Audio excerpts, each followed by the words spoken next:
কিমান বাপমানৰ বাহিৰবাদী সমস্ত এই ভাগৱতৰ আধ্যায়ৰ পৰা এই কাহিনীটোৰ পৰা আমি এটা কথাই জানিলো যে আমাৰ যদি মনত যদি কাম ক্ৰোধ লোভ মোহ গৰ্ব অহংকাৰ হিংসা আশা কামনা হত বিবেচাৰ এইবিলাক যদি লোভিয়া বা আমি ইত্যাদি কৰি যদি আমাৰ স্বামীজন যদি তেনেকুৱা হয় বা আমাৰ ভকতজন যদি তেনেকুৱা হয় এই গুণকেইটা যদি থাকি যায় তেতিয়াহ'লে আমি সমাজখনো কৰিব নোৱাৰো আৰু ঘৰখনো আমি কৰিব নোৱাৰো। সেইকাৰণে আমাক ইয়াৰ কাহিনী আৰু উপকাহিনীৰ দ্বাৰা আমাক এই কথাখিনিকে বুজাইছে। কিন্তু আমাৰ স্বামীজন যদি ভাল থাকিলে নহ'ব, আমাৰ আইগৰাকীও ঠিক থাকিব লাগিব। আপোনালোকে জানে যে ৰাধিকা সতীক কি কৈছিলে গুৰুজনাই তোমাৰ সৎগুণ কি কি আছে পৰীক্ষা কৰিছিলে। এতিয়া কি কৈছিলে যে স্বামী তপ স্বামী জপ স্বামী যুগ ধ্যান স্বামীৰ কুশল মিলে নিশ্চিত হোৱা যদি স্বামী মন্দকৰ্ম কৰে আচৰণ নিষ্ঠে বাক্য বুলি তাক কৰো সন্তান এই মুখে মুখে কদাচিত নকৰো তৰ কহিলো সকলো কথা শ্ৰীমন্ত শংকৰ। মই স্বামী মুখে মুখে কেতিয়াও উত্তৰ নিদিওঁ।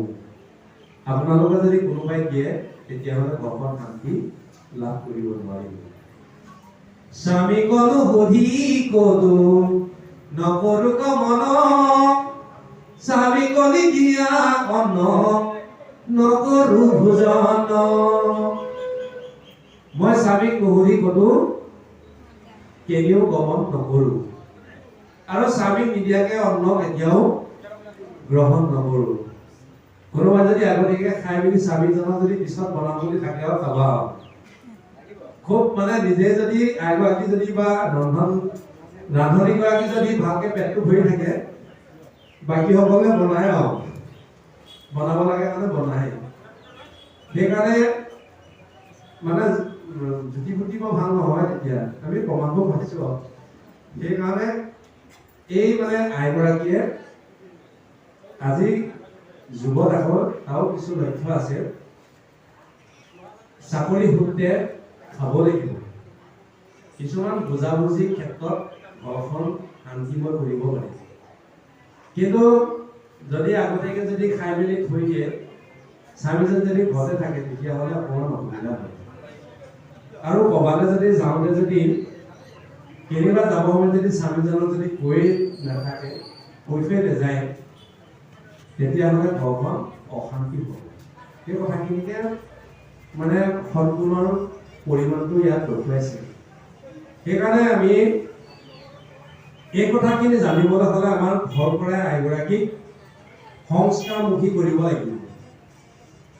যেতিয়া জনক ৰজাই সীতাক বিয়া দিয়া সময়ত এই কথাখিনি কৈছে যে আই ঐ তোমাৰ বিয়াখনে নহ'ব, তুমি আজি এগৰাকী মানে কন্যা, তুমি এজন উপযুক্ত স্বামী লগ পাইছা, কিন্তু স্বামী হ'লে নহ'ব, তোমাৰ কৰ্তব্য আছে। কি হৈছে তুমি গৈ শহুৰক মৰম কৰিবা, নকৰিবা অৱহেলা, দেউৰ হ'ব কৰিবা শুশ্ৰূষা শহুৰৰ চৰণত। তুমি দেউকে প্ৰমুখ্য কৰি ঘৰৰ সকলোকে মৰম কৰিবা, চেনেহ কৰিবা, তেতিয়া তুমি জীয়াই থাকোঁতে কি পাবা? শান্তি লাভ কৰিব পাৰিবা আৰু মৰিলে সৎগতি লাভ কৰিব পাৰিবা।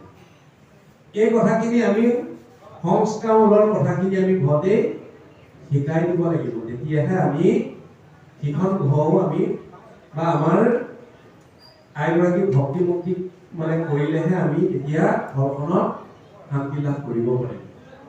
ইয়াত কিন্তু এটা কথা বিশ্লেষণ আছে যে আমি চতুৰ্থ স্কন্ধত আমি কিছু কথা পাইছো যে কপিলৰ পিতৃ মানে কদমমুনি।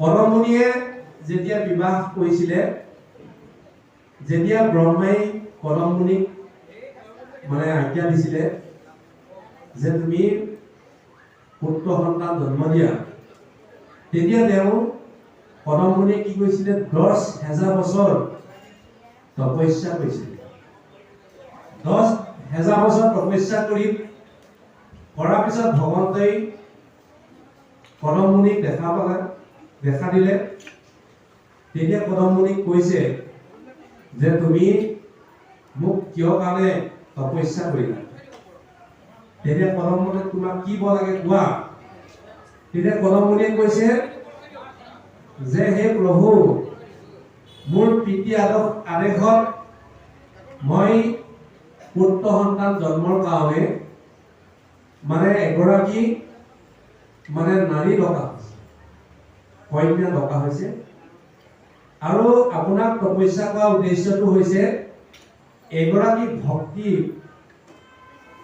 ভক্তিবান আই মোৰ পত্নী হিচাপে আপুনি মোক দিব লাগে